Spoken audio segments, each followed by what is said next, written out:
Good evening all, and welcome. I hope you have your flashlights ready, for this night is particularly dark and full of terrors. So get comfortable and let the darkness take control. When I was 15, my mother bought her dream house, a large Victorian on a hill, with 7 bedrooms, and much larger than the tiny 1-bedroom that we'd been living in. During the buying period, we were there several times, and I was excited to get my own room, finally.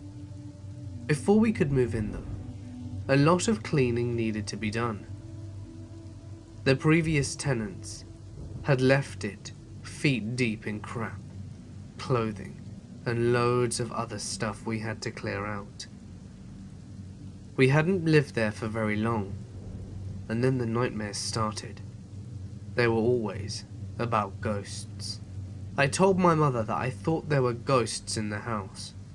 She scoffed and said, "All right, I'll have my sister come." Her sister was a sensitive, who could feel when spirits were present. She went through and declared it clear, but I insisted. Finally, just after New Year, we moved in. Soon after, it became apparent that I was right. Things started getting moved. You'd see things out of the corner of your eye, odd noises and smells. I'd smell whiskey in my bedroom, or chocolate cake in the kitchen. Turned out, there had been an older couple who lived there. She loved to bake, and he loved to drink. And when he had too much, his wife would make him sleep in another room. My room. Then there was the black cloud. It would follow me up the stairs at night, and stop as I went into my bedroom. As soon as the door would shut, it would come through the wall and drift in back and forth. At about this time, my depression deepened, and I began considering suicide. The old man seemed to be more attached to my sister, who will deny anything to this day, but she would suddenly begin sleeping in the living room. I finally saw him one night. I was going from my bedroom to the bathroom, and looked through the front bedroom towards her room.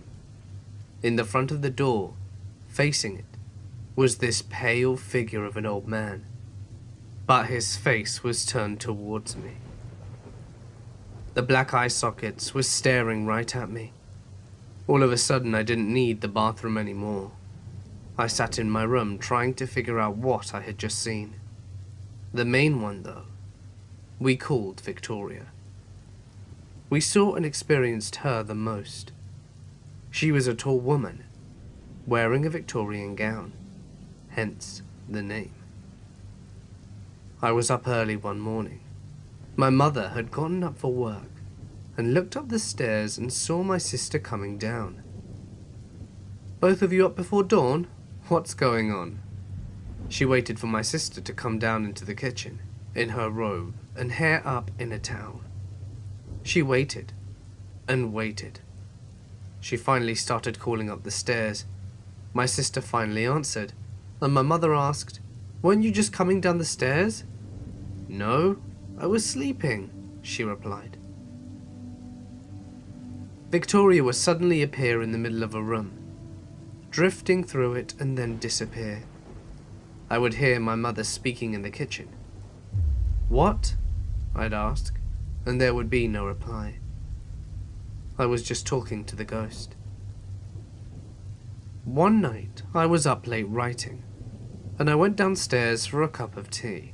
I came up the stairs and turned to go into my room, and just as I was doing so, I glanced into my sister's room, and that's when I saw him.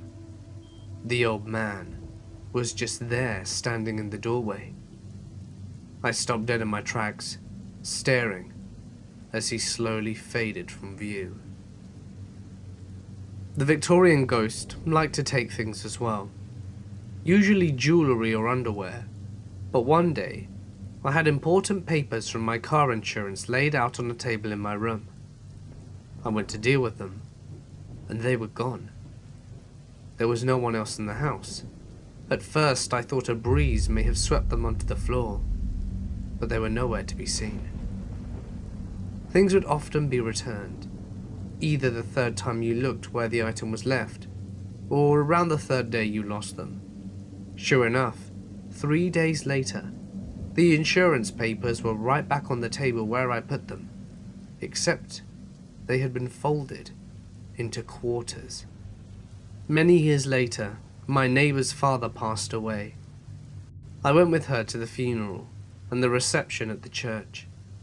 Relatives gathered afterwards at the house, where we were out on the back porch jabbering away. I'm listening to my family's stories, and one of her cousins pipes up. "Who the hell are you?" My neighbour explains who I am, and which house I live in. And she goes, "Oh, do you still have that tall lady ghost who stands by the window in the library?" I felt my blood turn cold. I didn't know anyone else who knew about her, let alone anyone else who called the room the library. It's actually a large walk-in closet with a window at the end, which faces the front of the house. There's a bookcase along one of the walls full of books, so our family just called it that. Little did we know, so did everyone else. I had a medicine man bless and clear the place, and those spirits are no more. But allegedly, there is a portal in the house, so things will come and go. Unfortunately, 11 years to the day of moving in, my mother lost her battle with cancer at 4:45 a.m. I was suddenly awakened, sat straight upright, and I smelt roses and felt someone standing in the doorway. "Mum, is that you?" Then I fell back asleep, my head hitting the pillow, out like a light. At 7:30 a.m., I was awoken from my sleep by a phone call from the nursing home, telling me that she had passed at night. I still live here. Though she visits me occasionally, she's never made good on her threat to haunt this place. I'm not convinced there is an afterlife, or such a thing as ghosts or demons, but I once saw something in the woods that felt so unnatural, it made me second guess how I see the world. I was hiking up a hillside, thick with trees, in the middle of the night during a long weekend. Some friends and I decided we would hike to the top of the hill and light off some fireworks. Approaching the hill and surrounding the base of the hill was a rolling grass valley. It was around midnight, full moon, and a light mist, something straight out of a horror movie. The strange part was, I wasn't nervous or scared or anything. I was having a great night with my buddies. I didn't have any of my defenses up. My buddies and I just hiked in a straight line through the rolling grass valley approaching the hill, when something caught my eye.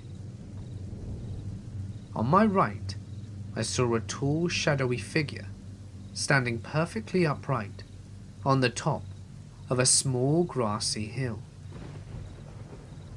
It was standing there right next to a large dead tree. I couldn't make out any details. Both the tree and the tall figure were silhouetted underneath the moonlight. The strange part was seeing this figure didn't scare me. I didn't immediately sense any threat. I almost assumed it might have just been another hiker or somebody having a smoke. I passively turned my flashlight on it, and that's when it happened. In an instant, as my light hit the spot where the figure was standing, it instantly moved just outside the range of my flashlight, like it teleported or something. But just as vividly, I saw it standing in its initial spot as my light hit that spot and the figure moved. I could see it standing just outside my range of light. My breath paused in an instant, and a wave of dread washed over me. Something felt 100% unnatural about what just happened. As a reflex, I moved my light to the new spot where the figure was, and as my light passed it, it disappeared. I've never passed out in my entire life. Not from heat, not from getting knocked out, never. But in that moment I felt my knees give way from underneath me and I fell to the ground. My friends turned and looked at me trying to pick myself up from my knees, and they were too wobbly to stand. They helped me, and I tried explaining to them what I experienced. Perhaps it was all just shadows and lights and my eyes messing with me. But I'll never be able to explain that sensation. The feeling like I had just seen something I shouldn't have seen, something so unnatural that my body's instinctual reaction was to just go limp. I work in security, and I'm often assigned to sitting beside bedside hospitals when it's a difficult case. The situation often includes drug addicts, people close to death, or the many patients that need constant surveillance. My shifts are usually 12 hours long, and I can't really exit the room until it's all over. I realise this might not be as hard as what medical professionals have to deal with, but this job has ruined me. This one time I got called to watch over a man who had started vomiting blood in copious amounts. Back then, I was somewhat inexperienced and could strike a conversation with the patient if he was coherent, mostly out of boredom, but it also helps me be on friendly terms with the patient if they prove to be difficult. He turns out to be a fisherman and a lifetime loner. As the evening drags on, he starts insisting on getting his sleep medication. Halcyon and Xanax, I think, and the nurse complies. This repeats every 30 minutes, and the benzos obviously are not working. 3 hours later, the man is on the maximum allowed dose when accounting for what was obviously a decade long of abuse of benzo, and he's still quite conscious. The situation is getting weird. He would black out for 30 seconds and then violently shake, snap out of it and start yelling at me and the nurses for more medication. He's not getting any, and the situation cools down in the following hours, and he appeared to have resigned to the fact that he wasn't getting any more. At this point it's 3 in the morning, and the room is dark. I've got my back facing the window, and the only light in the room is a faint glow of a street light. The man had stopped talking and was lying in the bed with his eyes wide open, staring at the wall opposite him. We hadn't said a word to each other in a while, but suddenly he turns to me. Our eyes meet and he whispers, "I watched my father kill himself." Then he describes to me in intricate detail how his father had come home from work, sat himself down on the couch and shot his own face off with a shotgun point blank, with his wife and son in the same room. He looked at me straight in the eyes, and I remember the orange glow of the streetlight reflecting on it, a stare colder than anything I've ever seen. He told me how his mother had lost her mind after the tragedy and hung herself in her home. He had to cut her down. He stayed up for the remainder of the night, and we stayed silent. When I bid him farewell in the morning, he didn't reply. People dying beside me, horrible accidents, crying families, and the stories of many unfortunate drug addicts have all impacted me. But, as I sit over the unfortunate, this is what sits with me. I can't escape the room even today. I still think about how his life must have been. Every night alone with his horrible nightmares, reliving the scene every time he closes his eyes. The years of benzo abuse, severe depression, and panic attacks. I wonder why he didn't follow in his father's footsteps. I was hiking and backpacking with 2 friends in Montana. We were probably 5 miles from the nearest paved road, and had hiked around 2 miles from the end of the dirt road.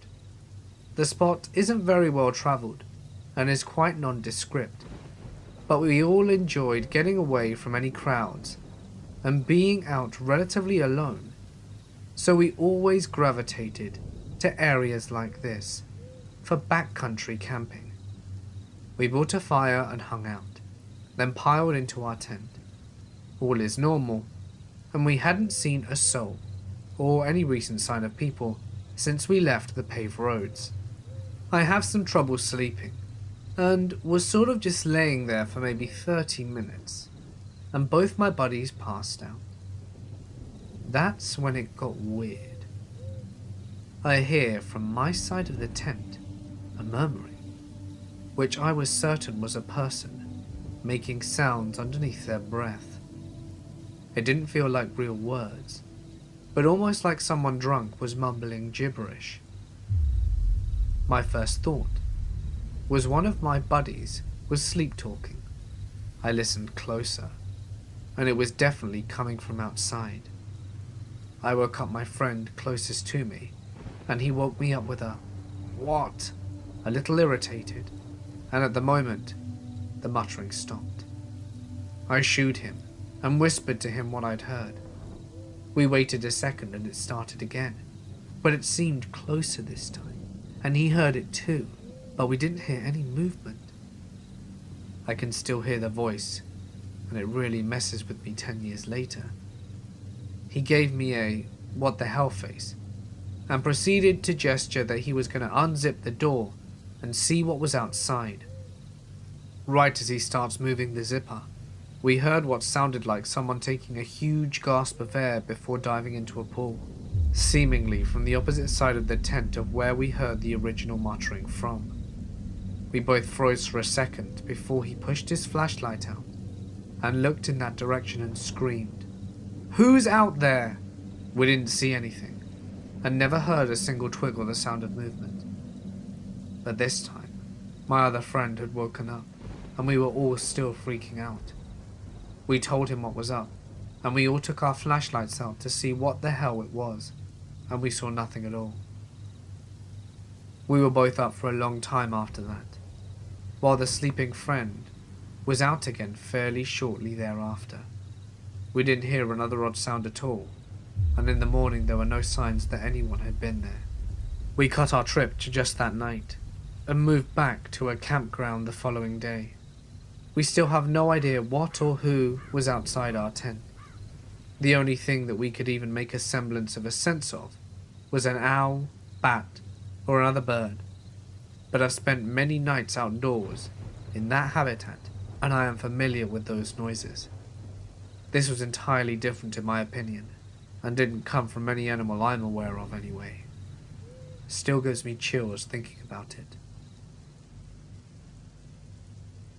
When I was 18, me and my friends took a road trip about 7 hours or so down to Apalachicola National Forest near Tallahassee, Florida. We were going to do a little car camping, drinking a few ice-cold Natty Lights, 18-year-old stuff. As we didn't want to be bothered by any park rangers, we drove way deep into the woods. We got there, set up camp, and had said Natty Lights, and me and a guy decided to do a little exploring.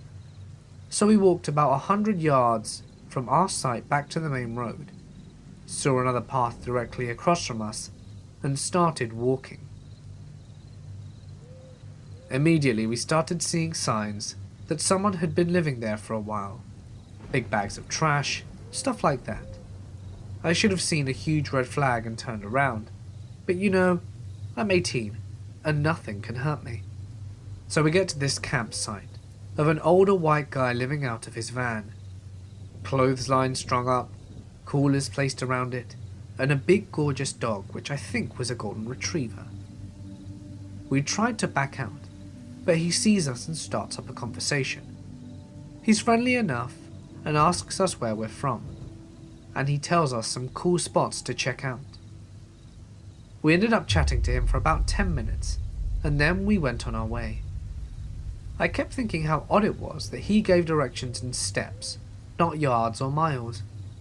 The guy seemed to be off balance, not stumbling drunk, but like he was walking on a balance beam, swaying side to side.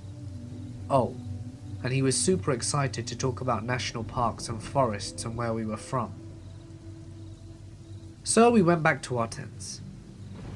Fast forward 2 months, the same buddy calls me late at night and tells me to turn on the TV to the news. I oblige, and I see an old dude with a van. You see where this is heading, but I didn't. So I get pissed at my friend for waking me, and he insists that I should watch. And when I see the golden retriever, it all clicks. The man's name was Gary Michael Hilton, convicted of at least 4 murders. He kidnapped and murdered a girl on Blood Mountain, Georgia, an older couple in Pisgah, North Carolina, and a girl in Apalachicola at the campsite not long after we left. Yes, the very same places he had been talking to us about. Obviously, we call the cops, and they put us in touch with the FBI. We get flown down to take investigators to the campsite, point out every spot we saw, and tell them exactly what he told us, and show them the places he described to us. I didn't find out until after the trial, but apparently they found what appeared to be partially destroyed human finger bones in an area near the site, and I had to be flown down again to testify. After my uncle committed suicide in 2006, a couple of strange things began happening around the house. There were the typical haunting style things, like my brother insisting his stereo would turn up by itself when he was listening to music, or the time that his TV turned off all by itself. But I figure that all of it could have been chalked up to electronic interference. This particular incident, however, was just plain weird. For background, it should be noted that my uncle stayed with us about 15 years prior to his suicide. This was during the height of his drug abuse, and he slept on our couch for a few months before my mother decided to kick him out, as she had 3 young children to worry about at the time. So back to present day 2006, and my brother's friend, called John, is hanging out at our house. He was always a fairly sensitive and spiritual kind of guy, and he actually had no prior knowledge of my uncle's death. So John is sitting on the couch talking to me and my brother when he suddenly stops and says that he can feel a presence in the room. My brother and I kind of laugh at this because this is your typical John, always sensing something. But he stuns us and said, "Your uncle's sitting next to me, and he says hello." My brother and I were pretty shocked because, like I said, John had no prior knowledge of my uncle's death. Not only that, was the exact same spot that my uncle had slept on 15 years prior when he started staying with us. There is absolutely no way John could have known any of that, because it wasn't something that my brother had ever mentioned to him. Now fast forward a few years, another strange incident occurred one night when I was heading to bed. I had just turned out the light to the kitchen, and had started walking down the long hallway that leads to my bedroom. I had literally just shut my door when I hear my name being whispered. I stand there not knowing what to do. The whisper had caught me off guard because it sounded exactly like my uncle's voice. I shake it off, thinking I'm probably imagining things, and go to bed. A few days later, for whatever reason, I can't remember, I tell my mother that I thought I had heard my name being whispered, and that it sounded like my uncle. You know what she tells me next? She had actually been home one day the week before, and was in the kitchen making lunch for her and my dad, when she hears her name being called. Then she calls out to my dad, who was in the next room, and asks what he wants. He said he hadn't called out to her, and he also hadn't heard her name being called. But then he tells my mum, "Oh, you want to know something funny? I was out in the garage one day last week when no one was around, and I heard my name being called."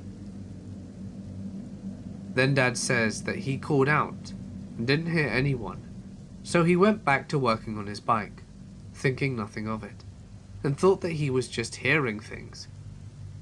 The voice we had all heard sounded exactly like my uncle's voice. It's definitely a strange coincidence that we all heard our names being called, when we all aren't the kind of people who just hear things, and in such a short space of time with no knowledge of either event. And this was during a time when none of us had been thinking about my uncle to have the suggestion put into our heads. It was a little creepy at the time, but thinking back on it now, it's kind of nice to think that my uncle might still be around watching over us, and that it may have been his way of playing a prank on us, since he definitely had that kind of weird sense of humor when he was alive. Here are two stories. Both take place in the Rocky Mountain region. We don't like to camp in campgrounds because we're antisocial and none of us care to share a campground with the strangers screaming kids, waving around their flaming hot s'more pokers. When we go camping, we do mild off-road and camp in clearings away from the people.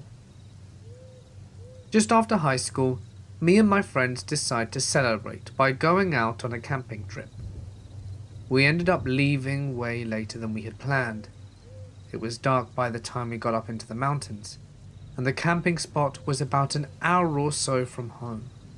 We didn't want to turn around, so we just decided to make do and set up camp in the first decent clearing that we found, and would figure things out in the morning.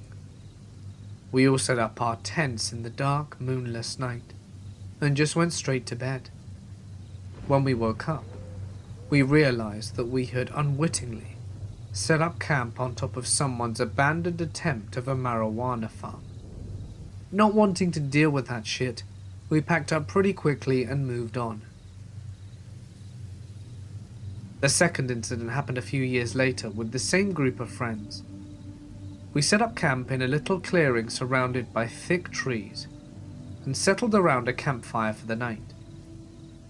After it gets dark, we hear rustling in the trees and occasionally catch a flash of campfire reflecting off the ice in the distance. We aren't worried. This isn't bear country, and this particular area is covered in deer. We had to stop a few times on the drive to this spot to let deer cross the road, and we noticed tons of hoofprints and deer trails near our camping site whilst we were setting up. We go to bed, and all night long we hear the snapping of twigs and leaves. They sound like they're coming near the campsite a few times, but then back off when the dog starts barking. The next morning, we notice that there are fresh cougar prints skirting around the edge of our campsite. It's pretty obvious the cougar was circling us all night, sizing us up. We're dumb, young adults, and decided to test our luck, so we stayed a second night. That second night we decided to take shifts sleeping, with a few of us staying up to watch on guard, with our shotgun ready, and keep our fire tended during the night. Me and my ex had the first half of the night. Occasionally we would see a yellow flash of eyes for a brief moment, and they disappear again. The dogs would not shut up. Maybe it's just paranoia settling in, but my ex swears he saw the cougar off in the trees. At this point we all decide enough of testing fate, and slept in our cars and left next morning. Next morning rolls around, and our friend takes the dogs out for a small hike, and one last potty break whilst we brewed some coffee. On our way back down the trail, they notice cougar tracks following theirs, and we're all convinced we're being stalked. We decide to forget about coffee, tear down camp as quickly as possible, and nope out of there. So there had been a creepy lady who wanted to eat my soul. That was around a month ago.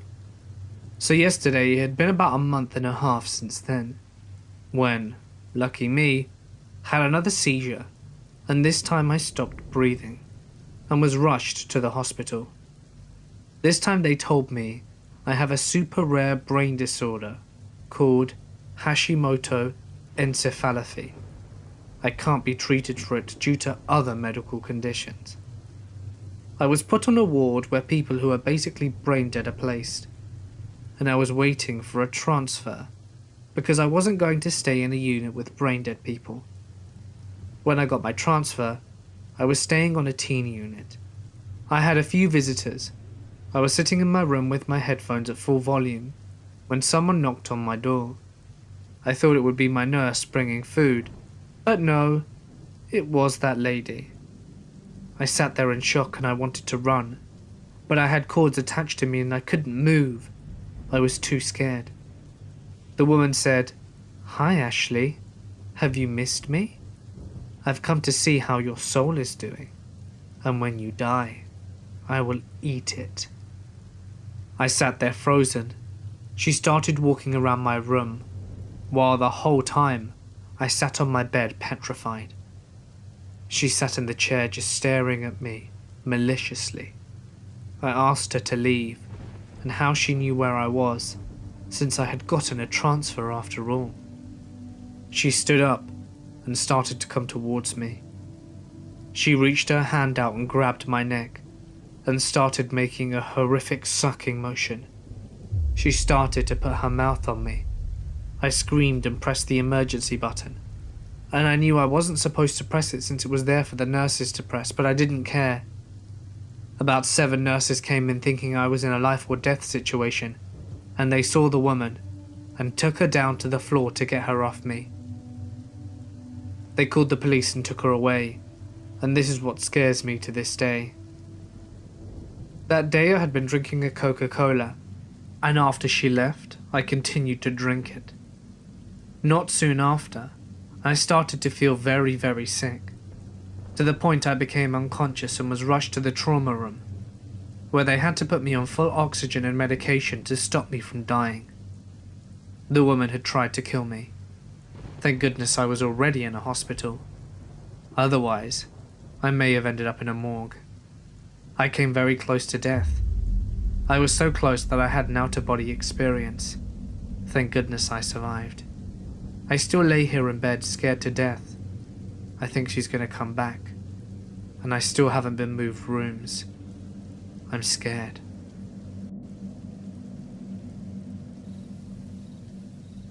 This was an off-the-grid cabin, middle of nowhere, bring a few kegs and everyone you know, and let's get wrecked situation. This was incredibly secluded because of my friend's property. He owns about 9 square miles of untouched land near Ward, Colorado. We are, or we should be, the only human beings for miles. There's probably a couple dozen of us. And this is the middle of nowhere, and if memory serves, the original plan was to camp in tents around a bonfire. But it pretty quickly became more of a blizzard situation with low visibility, high winds, and frostbite levels of cold.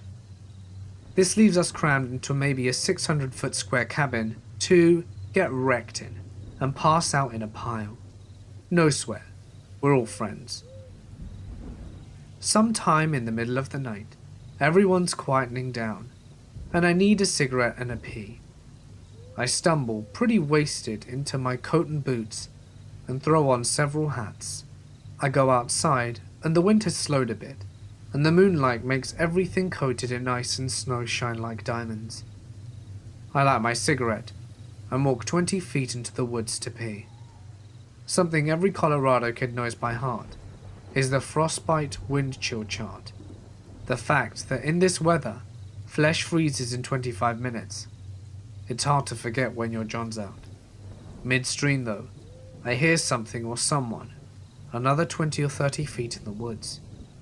Though, it sounds like a human's voice. The wind makes it hard to hear, and the snow and dark made it impossible to see.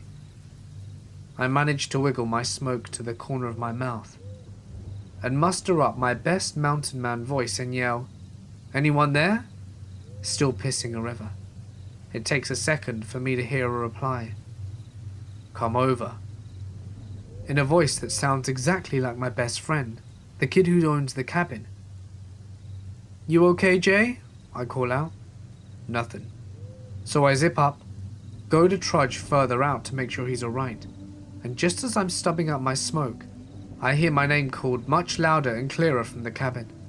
I yell back that I'm okay, and head back to the cabin, with a curious glance behind me. Who's waiting at the door? The person who was waiting for me at the door, I swear, was the kid who was talking to me in the woods. I told him I heard something. He told me I was drunk, but he trusted me enough to humor me by helping me with a head count. There was nobody missing. I tried to forget about the whole thing, but I was very glad to be sleeping well armed in good company that night. What would have happened if I'd have headed out further? This story happened when I was in my last year of college, wherein we had to make our thesis and defend it as a requirement for graduation. Me and two of my friends, John and May, planned to have an overnight stay at John's house to work on our thesis. After class, we went to each of our homes to get our things for overnight, our documents, and the stuff we needed for the thesis. By 7 p.m, we were all in John's house, had our dinner, and then we began typing away. We were all doing great, and came up with lots of ideas and codes for the output of our system. But by midnight, we started to feel fatigued, but none of us wanted to sleep yet. We were very much in the mood for just finishing the system we started, so we decided to tell some ghost stories to wake us up. John started and told us that sometimes in his room, in the same room that we are in now, he saw a ghostly figure standing by the corner of the room, and just look at him. Me and May looked at each other. Then, we began looking at every corner of the room. We both looked at each other again and laughed it off. We were not quite convinced of John's story, but from that we felt awake enough to continue with our system. We were working very hard, and at about 2:45, we felt sleepy again. But this time we wanted to rest by that time, so we tucked in and placed a cushion on the floor for us to sleep. We had our blanket on me, May, and then John. Just as we were all laying, May started scaring us, saying that there's someone creeping at the window, which I was closest to. John and I were not scared, and turned it against her, saying that she is also close to the window, so she can easily be reached by something outside. She got scared, stood up, and changed places with John. Now the arrangement is me, John, and May. May covered herself with a blanket, also covering her face, and then, one by one, we fell asleep. Here comes the frightening part. A few minutes later, I heard something scratching. I looked around, but there was nothing or no one there. Then I noticed that my body felt frozen. I tried moving my fingers and feet, but I seemed to be paralyzed. I tried speaking, but my mouth seemed like it was stitched together. I looked around and saw them both asleep, May still covered with the blanket. Then all of a sudden, May sat up, facing me, her whole body still being covered with a blanket.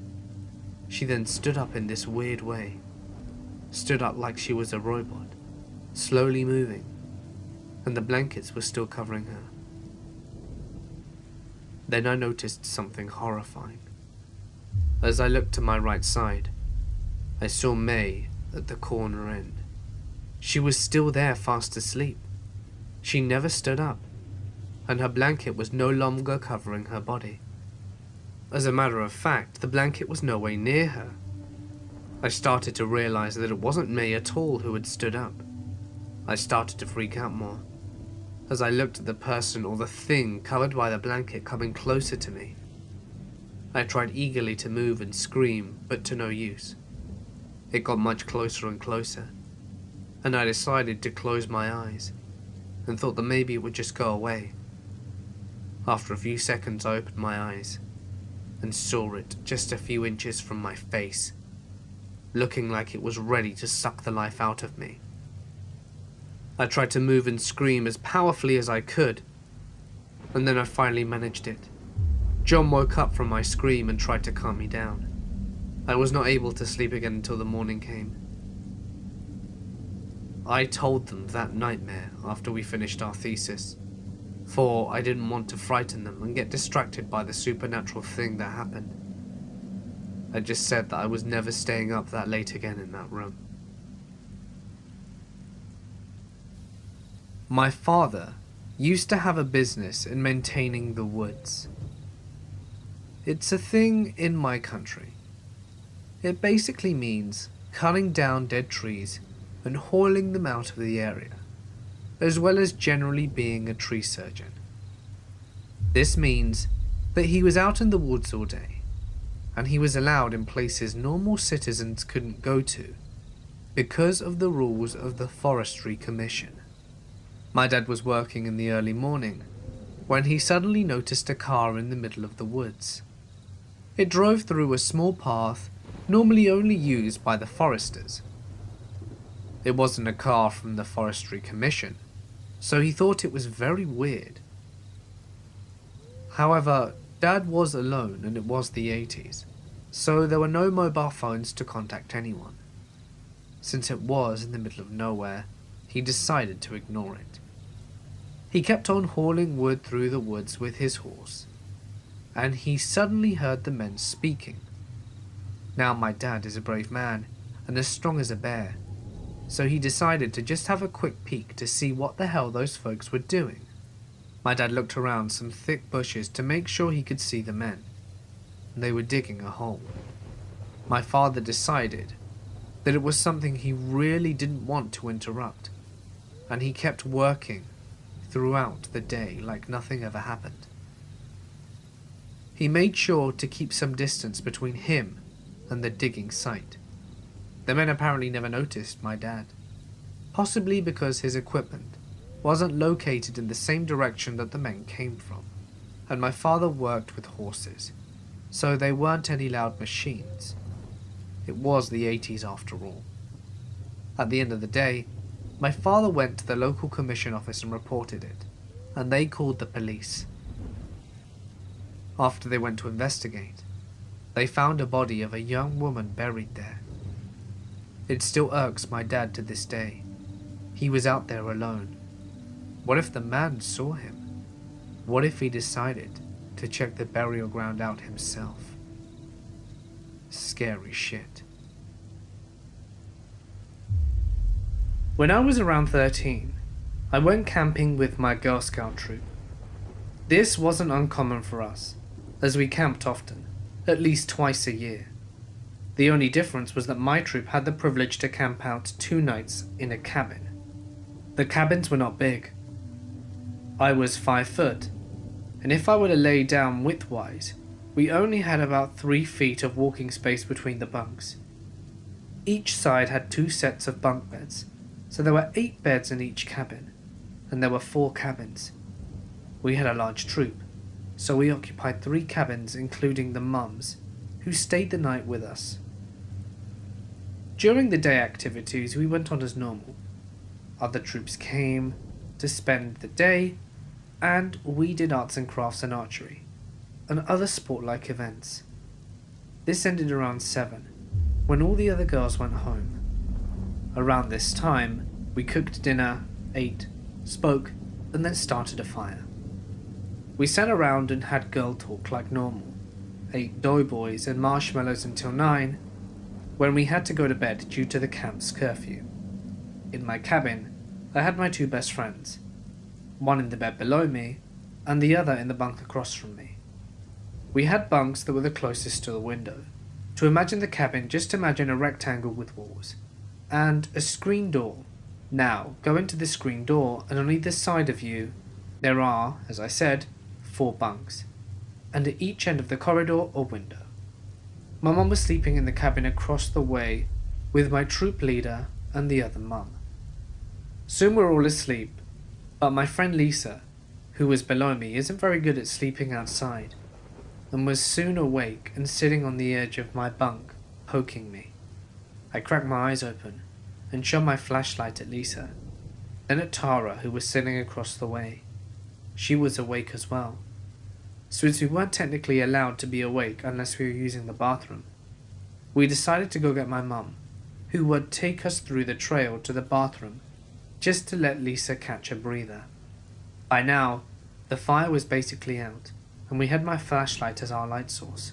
So we bundled up, because New England is freezing at night, even if it's spring.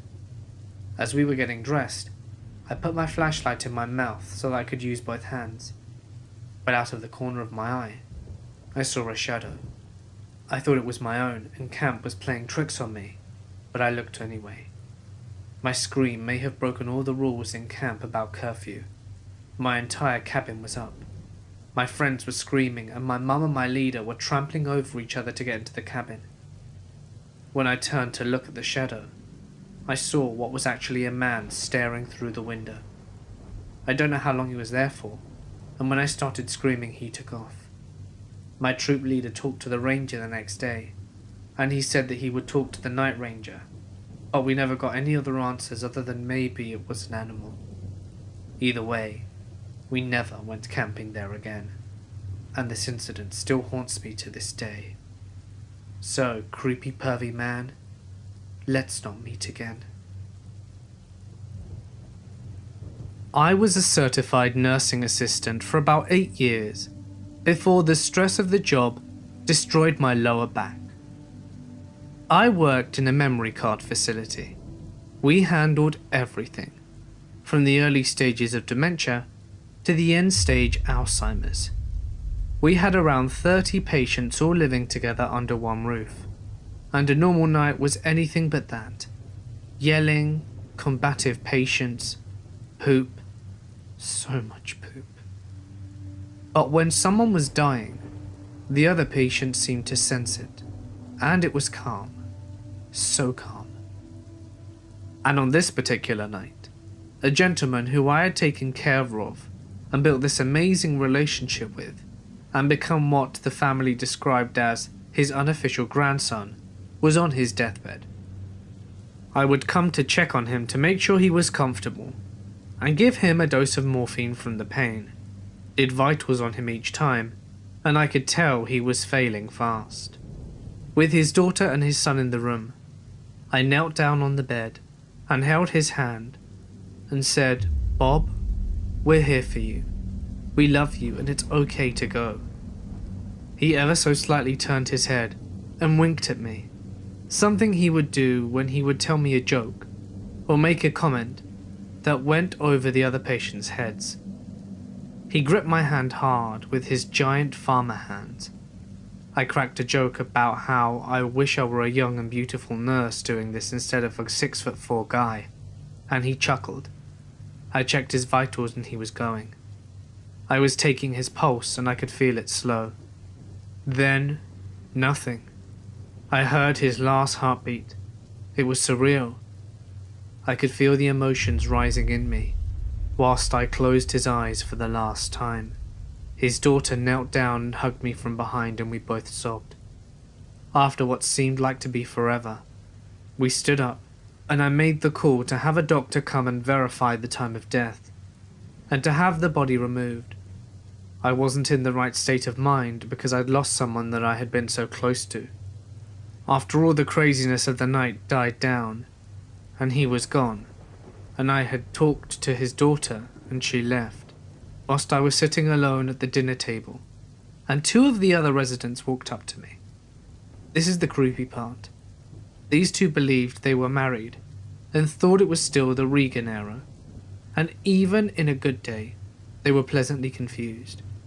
They came out of the living area to sit down next to me. They said that I did a good job, and then when it's their turn, they hope that I'm there for them too. That moment of clarity from 2 people slowly losing everything to Alzheimer's. That moment stuck with me as creepy, yet heartwarming. I was camping with my family and friends up in the mountains, sharing a tent with my older brother Luke, and another friend called Evan. We weren't tired, and everyone retreated to their tents for the night. But the fire was dimming, and we were bored, so we went inside our tent to watch Adventure Time on my laptop. We all passed out after a few episodes, and I woke up sometime during the night into an episode of sleep paralysis. I have weird sleep habits and experience sleep paralysis every few months or so. So for those of you who haven't had it, basically, you're awake but you can't move, and sometimes experience auditory and visual hallucinations. I was aware of this, so I didn't have a full-on heart attack when I started hearing shuffling noises outside my tent, which continued and got louder and closer until the fabric of the tent itself was being touched by something. My computer hadn't died yet, and I could see my surroundings in the dim light off the screen. I watched the fabric compress as something pushed against it sporadically about 4 feet off the ground, then moved around the tent towards me. I watched 3 distinct impressions follow this creature around the side of the tent. It looked like a claw. I was terrified and filled with adrenaline, but another part of me remained calm, assuring my body it was all a dream.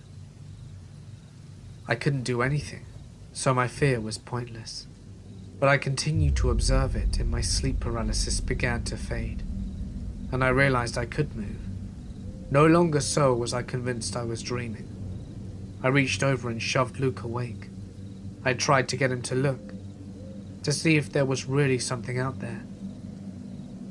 But I must have sounded like I was sleep-talking because he just rolled over and went back to sleep, waving me off. Eventually the rustling stopped, and I was tired and groggy enough that I fell back asleep. In the morning I'd completely forgotten about it. That's until my brother-in-law said to us, "It's a good thing we put the dog in the car last night. There was a bear here," whilst we were sleeping.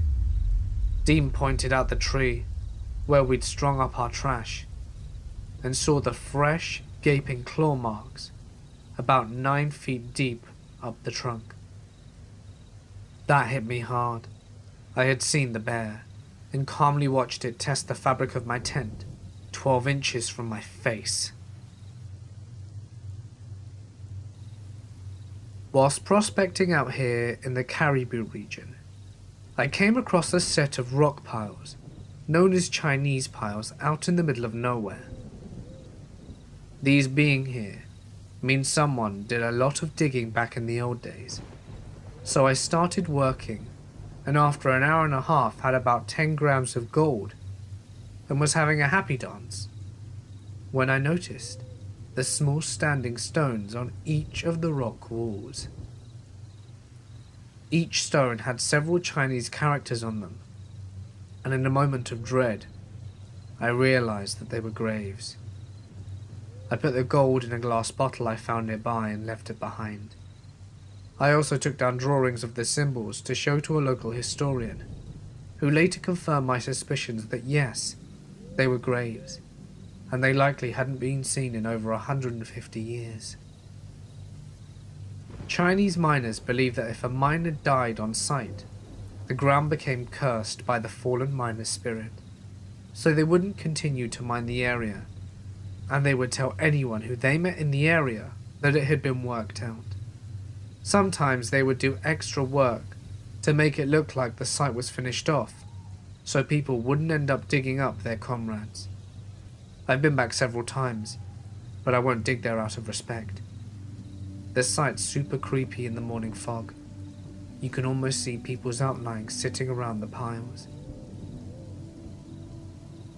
One of the stories my boss out here told me involved some sketchy folk from Prince George back in the 70s, and went with them looking for some mining gear to steal, so they could claim jump a site a few kilometers down the road. My boss went down this forgotten path into a clearing with 2 ancient bulldozers and a small cabin. The rest went to the bulldozers to see if they ran whilst my boss went into the cabin and was greeted by a skeleton, laying in bed with a bullet hole in his head.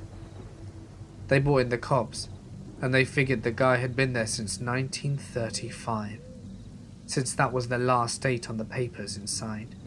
I went to the same cabin with him a few weeks back, but the place had been burnt down by quad bikers. I work as an emergency medical technician. A few years ago, I came across the most horrifying thing I've ever seen. So to set the stage a bit, in the middle of August, and it's over 90 degrees outside, or 32 degrees Celsius, with 70% or higher humidity. Really miserable conditions outside. We get a call to help the police with a welfare check. Basically, the police knock on an elderly person's door to make sure they're alive or need help. This was after the neighbours had gotten worried about an over 90-year-old woman who lived in the house. She hadn't been seen in about 2 or 3 weeks. The responding officer checks all the doors and windows and gets no response. So we pull up the contact info from my last visit to her house. The young go-hung rookie cop got the okay to break in to check. So he goes to break down the door, he runs up and kicks it, and slips as he gives the kick, and falls into a bush. He finally got it right the second time and knocked the door. Meanwhile, me and my partner are laughing our asses off at him. The next moment he sets foot in the house and turns right around. He was stopped cold by the smell. That's when we knew we didn't have to find a patient, we had to find a body. So, a little more background to the environment. This house did not have air conditioning, and was sealed up tight. No windows were open or anything. Add in the temperature outside the previous months, and you have an oven for a house. We were walking into a house that had a dead person sitting in it for over 2 weeks in an oven. So we go inside and the most horrific, eye-watering smell hits us. It's undescribable how bad it was. We could taste it, it was so intense. The only words I have for describing it was airborne death. So whilst we're gagging and trying to search the house, we finally find her body. She'd been taking a bath and somehow managed to die and fall into the water. Think bony, festering maggot soup. And that's what we saw in the bathroom. We took one look and noped out of the house. I still have nightmares at that sight. And the smell. The smell comes to mind whenever somebody talks about the smell of death. I went camping with the summer program when I was 16. 12 other guys being managed by 4 adult men, and we were having a great time. S'mores, hot cocoa, campfire stories, the works. We all had to be in our tents, and either sleeping or awake, but quiet, by 11. I was in a tent with 2 other guys, staying up later and just talking typical teenage guy stuff. As one guy is talking, I start to hear heavy breathing nearby, like someone has just been running and is out of breath. I ignore it and keep listening. I figure I'm just a weird kid hearing things, or that one of the guys in the next tent is making the noise whilst he sleeps. Then we hear, "Please, help me," from outside. It didn't sound like anyone in the group. It sounded like an old man out of breath. We all went dead quiet and listened to this guy's breath, then asked again with a whimper at the end. I don't know what possessed this guy near the front of our tent, but he turned on a flashlight and opened the inner flap, but kept the outer zipped and looked out. We just see a pair of bare, old and scabbed pale legs standing there. It looked like this guy had been walking nude through the woods for some time. He asked for help and kept standing there. We were all paralyzed with fear. But the guy at the front managed to say, "Keep walking down the trail. A ranger will be there soon." The guy stopped breathing and said, "No rangers. They keep me here." It was at this point someone else finally spoke up. A chaperone came out of his tent with a flashlight and cautiously asked him how long he'd been there and what happened to him. The old man didn't answer, just started sobbing and ran off into the woods. We saw by the flashlight that he was completely naked and emaciated. Just a few weeks ago, We made our way to a very remote valley that is very difficult to access. Think walking on 1-inch ledges, dropping into narrow crevices. The valley ends in a sharp drop, with a waterfall that is about 100 feet high. We were almost at the drop when we heard a whistle. It sounded a lot like a hiking whistle, but we only met one group of people that entire day, and they had stopped way before we did, as they thought the mountain slope was not passable. According to our calculations, that group should have left long ago and headed back to base camp, so it made no sense. Then we heard another whistle, and we yelled hello, and immediately we heard a whistle back. The whistle was coming up from the thick trees on the very slope the mountain encircling the valley. The slope was about 75 to 80 degrees. The only way we could make it up there would be if we pulled ourselves up by tree branches and roots, because it was just too steep. Just as we were debating whether the whistling was indeed a hiker's, a helicopter suddenly rose from behind the waterfall. It rose right above us, then turned around and flew away. It was an unmarked helicopter, and the closest airfield is about 100 miles away. We figured they must have had some search mission out for someone, so that must have been a hiker's whistle. However, it was really strange that a person could whistle repeatedly, but never yell back. We yelled again. The whistle recurred. Suddenly we heard the helicopter rotor again, and not 3 or 4 minutes later we saw the helicopter rise above the valley, hover for about 30 seconds and then fly away over the mountain. We went ahead and crossed the creek to climb the mountain slope.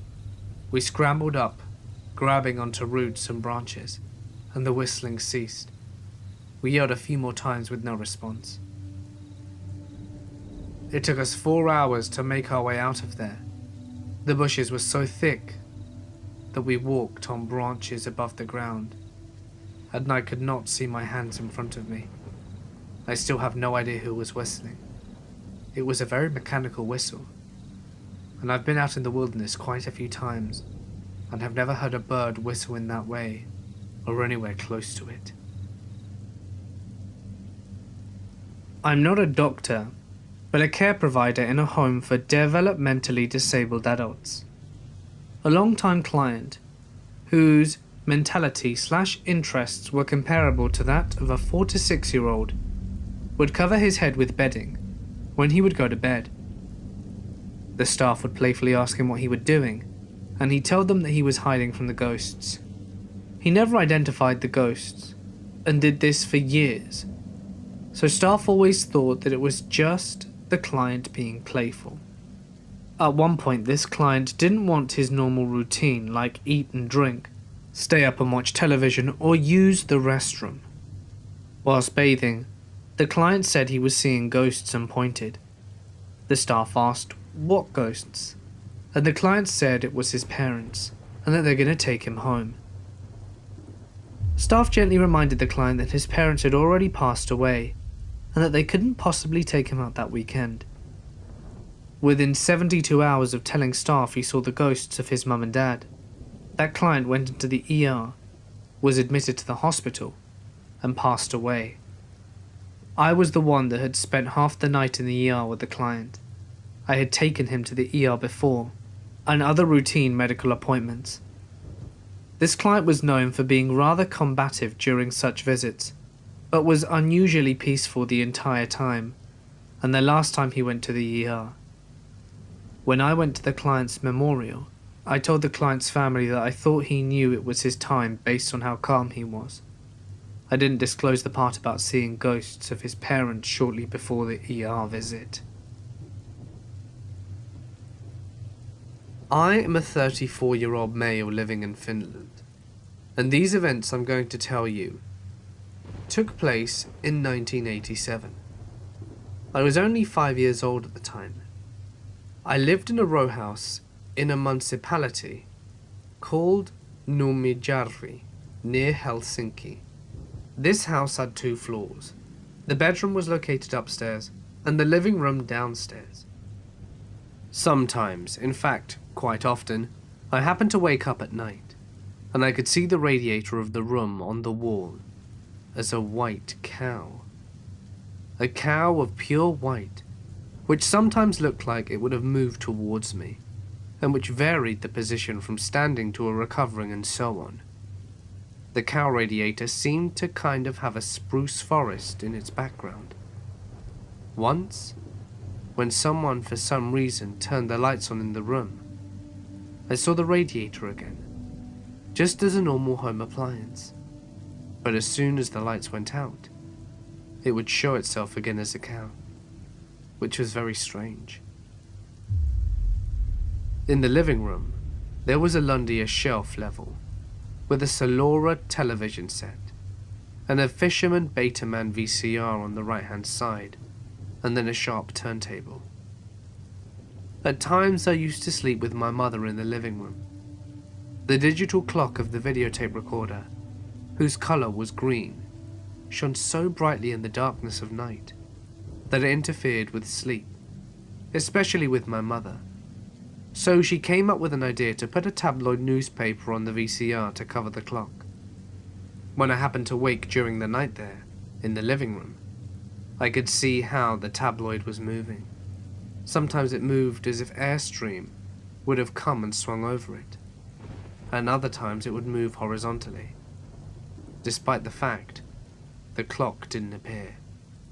Once, when my mother went to the bathroom at night, she switched the kitchen extractor fan light on.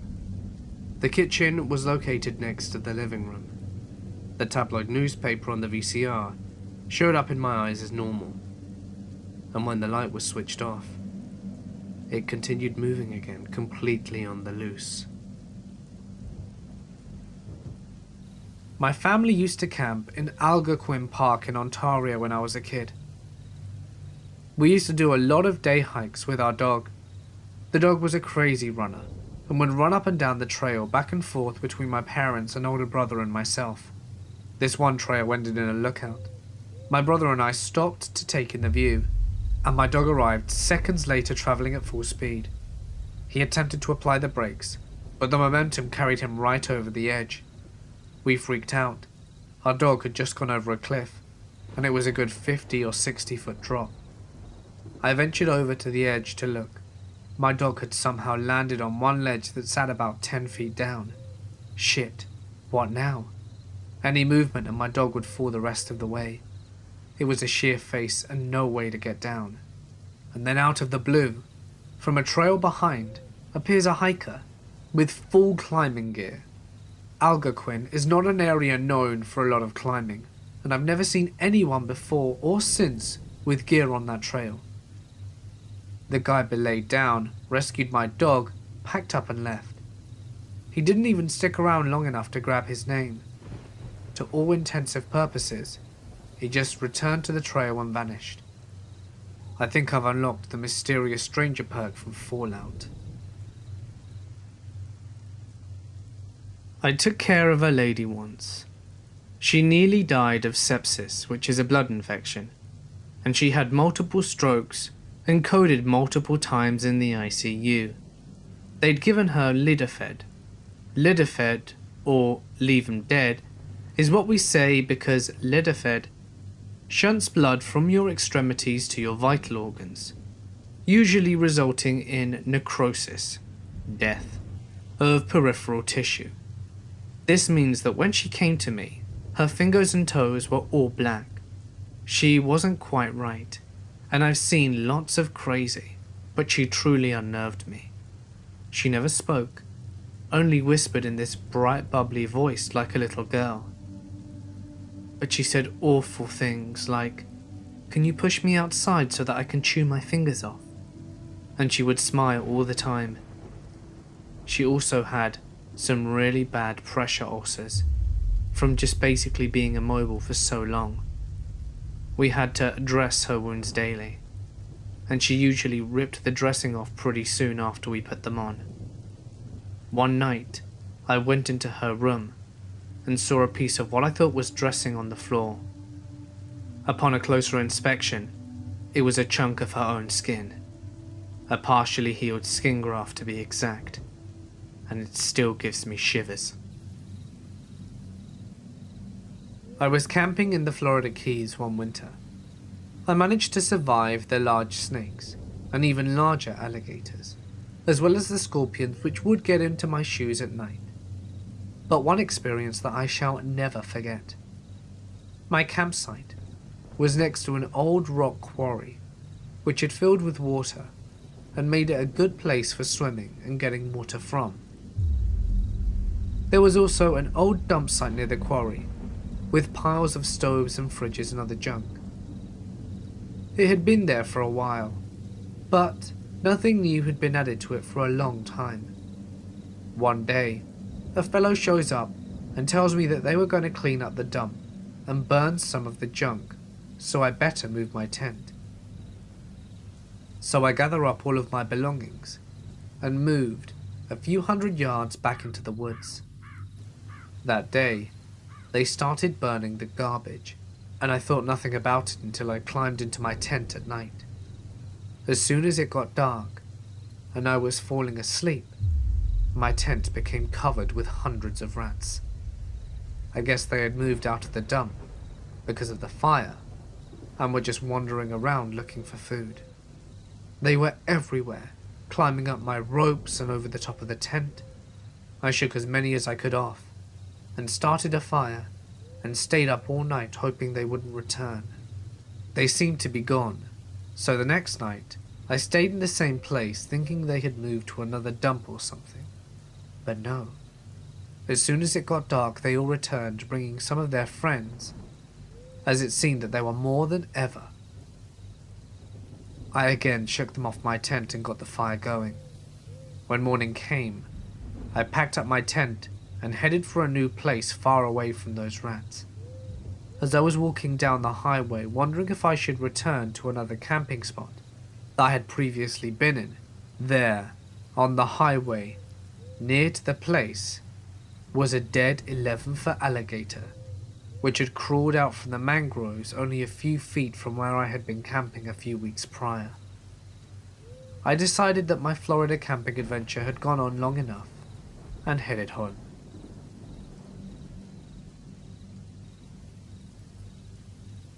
A few years back, we were doing a massive survey in the middle of nowhere in the interior of British Columbia.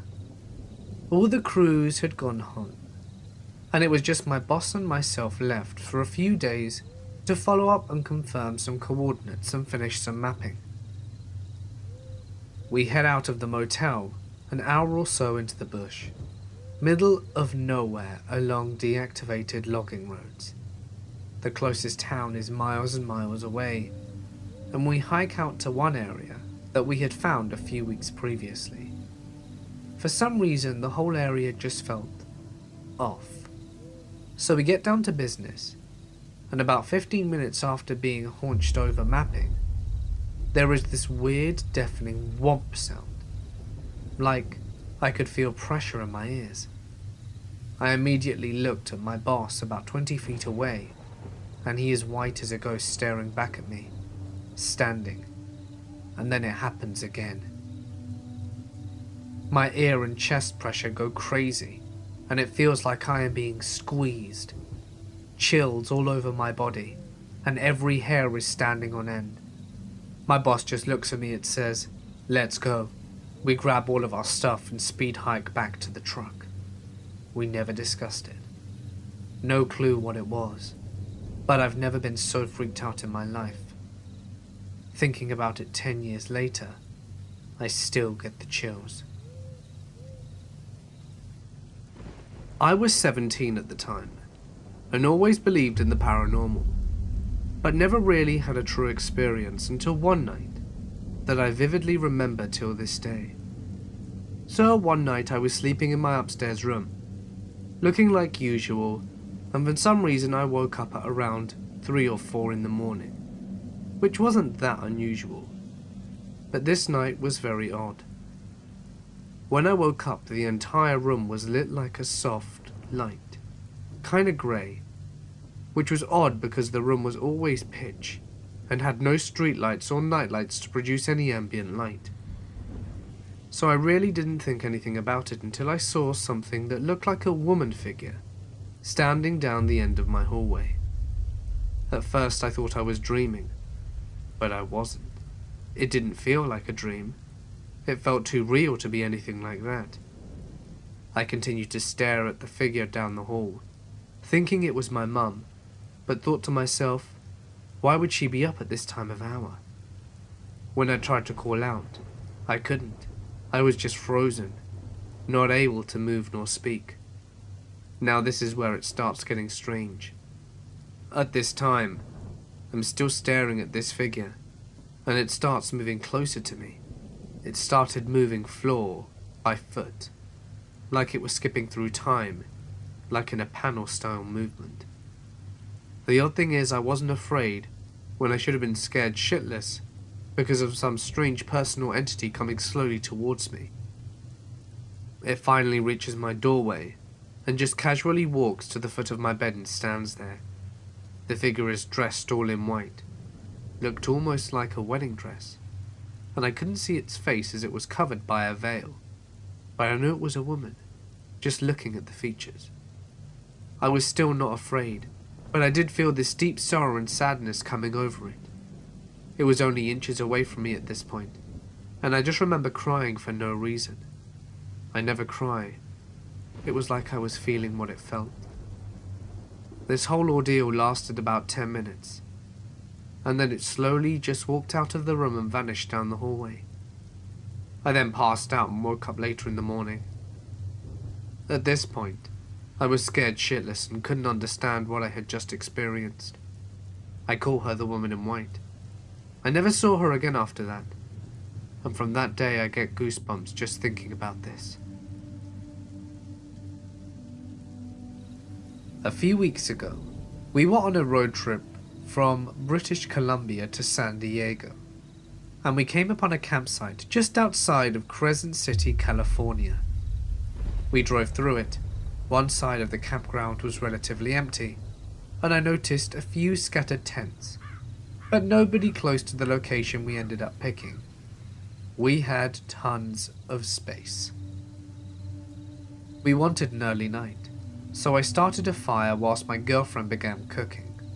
We ate it, had a few beers, and climbed into our rooftop tents, with our dog by 9 PM or so. I had a rough time sleeping, and woke up a few times, but finally fell into a decent sleep. In the pitch dark, with all of our tent windows and canvases closed, I was awoken at 1 AM by someone whistling outside our tent, the tune of When the Saints Come Marching In. After a few minutes of this repetitive whistling, I nudged my girlfriend, who awoke and was obviously freaked out as well. The whistling then turned to chanting things like, when you sleep, you disrespect me. When you disrespect me, you disrespect the US Marines. The person would then start spelling out words like flee, and the verbiage and tone kept getting more aggressive, so we decided we had to make a move. I slowly unzipped the tent whilst our guard dog was snoring, and got my head out of the tent. I took a few seconds to let my eyes adjust and figure out where the person was. I felt more confident once I could somewhat see and hear, so I climbed down and my girlfriend passed me the dog, and she climbed down too. We flipped the tent up without securing it, and we jumped into the truck, while the person was still whistling. We went to a motel in Crescent City. The next morning we drove back to get a few belongings that weren't in the truck, and a family who had been camping a few sites over said it went over for 2 or 3 hours, and it was the scariest thing that their family had ever experienced. I'm a paramedic. We got a call to go out to a scene for an elderly woman with chest pains. We arrive at the house, and the front door's open. We knock, and we hear the woman calling out from the back, "I'm in the back room," in a very calm voice. My partner and I go to the back of the house looking for this woman, and that's when we smelt it. Nothing prepares you for the smell of a rotting corpse. I've smelt it a dozen times. and it never gets any less disturbing. We radio for police and ALS backup as we move through the house. We opened the door to the master bedroom, and there's our patient. She's approximately 80 and she's staring at the master bathroom with these cold dead eyes. She never once looked at us as we approached her and began speaking to her. I got to the bedside and got in front of her gaze. She looked right through me. I turned around to see what she could be possibly looking at, and there was the source of a smell. A man around the same age as my patient is on the floor, with very little left of his head attached to the body. A shotgun lay on the floor next to him, and most of his head was strewn about the walls and the bathroom counter. We loaded the woman up into the ambulance, and our police backup pulled up. I don't think that woman blinked once the entire time she was in our care, and it totally messed me up today.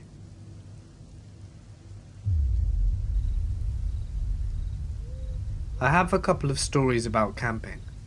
One year, I was working for the forestry for the summer, so I decided to camp out by where the work was. I would go into town only once or twice a month for supplies. On the forestry road on the way there was a fellow camping a few miles from my setup. He wasn't working with me, so I figured maybe he was a hunter or something.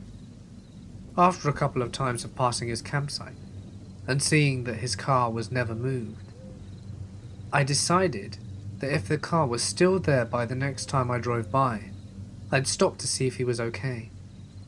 Thankfully, as it turned out, one of my fellow co-workers had the same thought, and he got there first. He could tell by the smell when he approached the guy's trailer that there was something seriously wrong, and when he went inside, he found the guy with maggots crawling out of where his eyes had been.